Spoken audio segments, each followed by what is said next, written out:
Um, Good evening. I'm Ziad Dahabri. I'm an editorial board member for the electronic media of the AJSM, American Journal of Sports Medicine. I'd like to welcome Dr. Ethel Griffin. She's the author of an article that was top cited in 2006 titled Understanding and Preventing Non-Contact Anti-Cruciate Ligament Injuries, a review of the Hunt Valley 2 meeting in January 2005. First of all, Dr. Griffin, congratulations again for being a top cited author in 2006. Welcome to the... I thank you for that honor for all of us that contributed to this honor. 50-year celebrations of the AJSM. Dr. Griffin, your article is very, very interesting. And I'd just like to start by asking you what stimulated you and the other authors to start this amazing research project?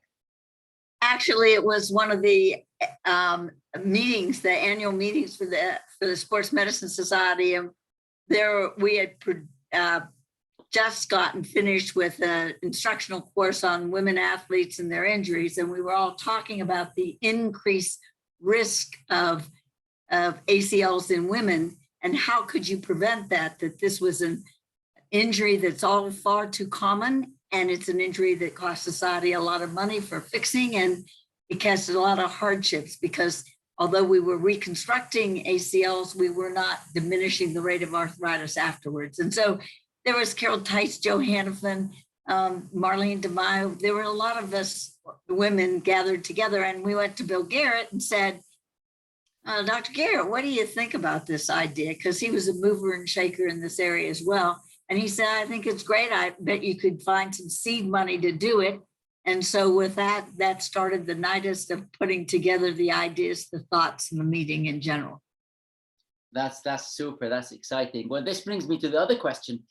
With, I think, more than 26 authors in your paper, yes, how hard or challenging was it to get this true multidisciplinary unit to work together and then get this paper published?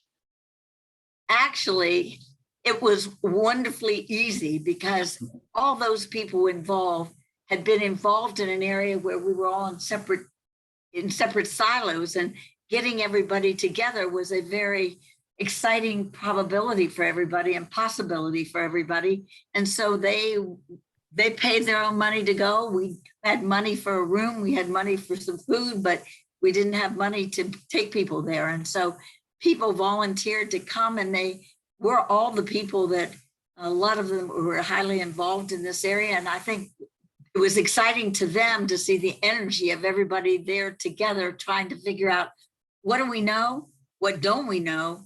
Where do we go to find out the answers we don't know? And putting it together in an article, you think it'd be hard, but computers are wonderful things at times. You could shoot off new copies. You could show where you deleted and added. And I just and I had a wonderful person, Tanya Maxwell, who was my office assistant, and she was super in helping expedite getting things to people. And surprisingly enough, this group was really interested in helping young athletes and what can we do to prevent this injury. So they would scoot it right back to me. So it wasn't as hard as you would think because you had interested people that all wanted to work together and all wanted the answers that we were seeking. That's really amazing. And that was well before the times of Zoom meetings being popular. Yes. That's really cool. You're right. Do you believe doing such a thing nowadays would be easier or just as easy or harder? It's hard to say. I think that you have to have the right environment with people all interested in contributing and wanting to share knowledge. And sports people are good about that. They want the answers. They want to help the athlete. They're not in their own silo thinking, I'm just out here for me. I'm not willing to share. And the fact that we all contributed the article, it wasn't me just sharing their intellectual property. It was everybody participating in getting credit for sharing their intellectual property. And I think that's a key too, because it's hard to get people to work and to do some writing for you if they don't get credit for what they've done. And I think it's a good thing to give those people credit because they'll work harder next time at helping us get to the next level. Absolutely, that's so true. What do you think made this paper so impactful? I think the fact that it started a trend. Terry Canale did something like this with PRP in our early days of PRP when we didn't know what we knew and everybody was working with different variables and trying to put them together as the same, that sometimes you need that many people to sit down in a room together. And I learned a secret that for the first Hunt Valley, we had a big room and it didn't work as well. You need a small room where everybody's looking at everybody else and talking, and that there are conversations in the hall and there's conversation in the bathroom.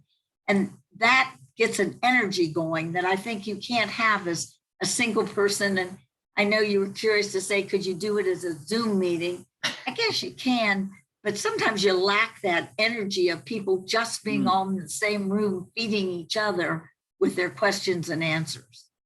Yeah, that's absolutely true. And do you think the same would apply to different, like, multidisciplinary research? Should we do this more often? Should we get biomechanics scientists involved with our research in different aspects? Do you think that it had a significant improvement? Yes, I think each of those disciplines can give us ideas and they can take them back and contribute, just like we're contributing clinical knowledge to their biomechanics lab knowledge. And that's extremely helpful, I think. And you want to get everybody that's been working in that field and knows what's going on in their particular discipline to educate all the rest of us so that we're at a higher level of knowledge in an area. Like I say, Terry Canale did that. I think Stan Herring, who's a physiatrist out in Seattle, did it for the American College of Sports Medicine. We had a meeting like on women's injuries. They had one on concussions. They tried to get people from all different disciplines to say, in the early days of concussions, when we were all struggling, what are we going to do with those? To cooperate and come together. They didn't produce a paper. And I think the biggest thing that I would say that was advantage to us out of these meetings is that we did one day of meetings where everybody was talking, and then everybody went home and in groups decided what they thought were their important points to take home. What were their consensus statements? And we came back the next morning before everybody left and said, okay, well, let's develop 5 or 6 or 7 consensus on each of these areas. And the group that worked in this area then would present what they had, and people added and subtracted to it. So when you left there, you had something solid to say about the subject rather than everybody just floating around ideas. And I think that's a super way to end the meeting, is that you've got to allot that time to bring it all together with conclusions so that you leave feeling I'm at a different level than when I started.